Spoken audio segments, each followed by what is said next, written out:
በአንድ ወቅት በከተማዋ ውስጥ በስራዋ ስኬታማ የሆነች ሌላ የምትባል ወጣት ነበረች።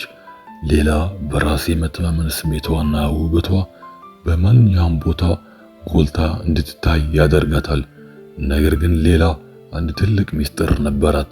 በየቀኑ ማታ ከስራ ስትመለስ አንድ የማታውቀው ሰው በሩቅ ሆኖ እንደሚከተላት ይሰማታል። ዞር ስትል ግን ማንም የለም። ይህ ስሜት ግን ለወራት አብሯት ዘልቋል። አንድ ዝናባማ ምሽት ሌላ ከወትሮው ዘግይታ ከቢሮው ወጣች። መንገዱ ጭር ብሏል። ጫማዋ አስፋልት ላይ የሚያሰማው ድምፅ ብቻ ይሰማል። በድንገት ግን ከበስተኋላ ሌላ የጫማ ድምፅ ሰማች።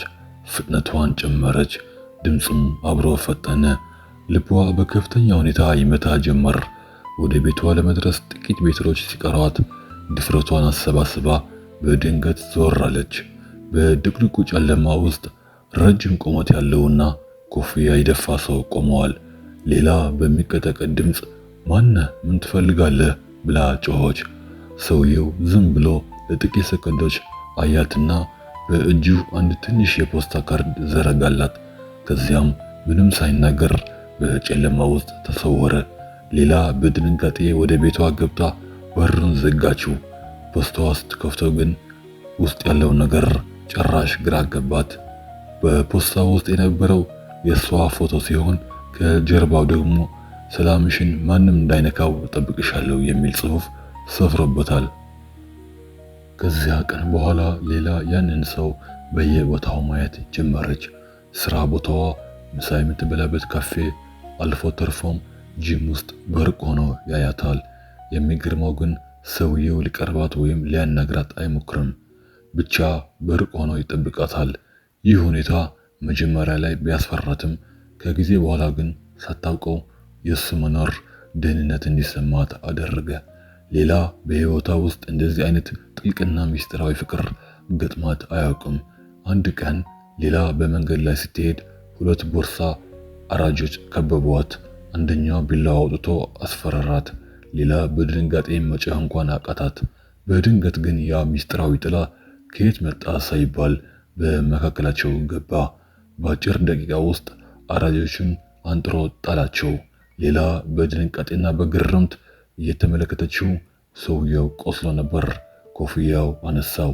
ሌላ በድንጋጤ አፏን ያዘችው። ሰውየው ከ5 ዓመት በፊት በአደጋ ሞተዋል ተብሎ የተነገራት የቀድሞ ፍቅረኛዋ ሳሙኤል ነበር። ሌላ ከዚህ ቀደም ትልቅ የፍቅር ቁስል ነበራትና ከ5 ዓመት በፊት ፍቅረኛዋ ሳሙኤል በባህር ማዶ ጉዞ ላይ ያለ መርከባቸው እንደሰመጠችና እሱም እንደሞተ ተነግሯት ነበር።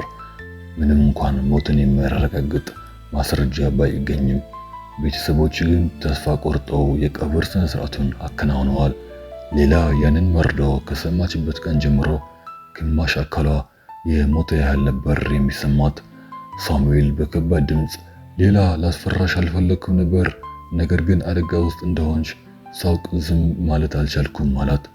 ሳሙኤል ባለፉት ዓመታት የት እንደነበርና ለምን ሞተዋል ተብሎ እንደተወራ ለሌላ አልነገራትም። ሳሙኤል ግን አንተ እኮ ሞተዋል ተብሎ ነበር ብላ ጮኸች። ሌላ በዚያ ምሽት መርከቧ ስትሰምጥ እኔ ብቻ ነበርኩ በሕይወት የተረፍኩት ብሎ አስረዳት። ነገር ግን የተረፍኩበት ቦታ በጠላት ኃይሎች በቁጥጥር ስር ነበር።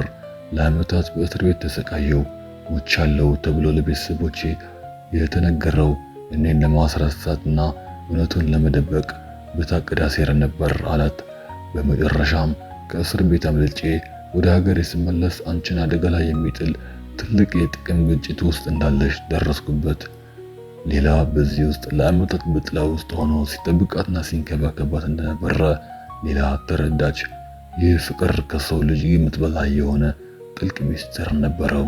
ሳሙኤል ራሱን ሰውቶ እሷን ከጥፋት ለመጠበቅ የመረጠው መንገድ ለሌላ የህይወት ትርጉም ሰጣት። የሌላና የሳሙኤል ታሪክ አሁንም በከተማ ውስጥ እንደ እንቆቅልሽ ይወራል። ፍቅር አንዳንድ ጊዜ በንግግር ወይም በስጦታ ወይም በአብሮነት ብቻ አይገለጽም። አንዳንድ ጊዜ ፍቅር በዝምታ በሩቅ በመጠበቅና ራስን አሳልፎ በመስጠት ውስጥ ይገኛል። ሌላ አሁን ያውቃለች። ያ ጥላ የሚያስፈራ ሳይሆን የሕይወቷ ትልቁ ጠባቂና እውነተኛ ፍቅሯ መሆኑን፣ የሳሙኤል ምስጢራዊ ጥበቃ ለሌላ የማይታይ ክር ሆኖ ለዘላለም አሰራት። የዛሬው ታሪካችን ትምህርት ይህን ይመስላል። ፍቅር በምን መለኪያ ትለካላችሁ?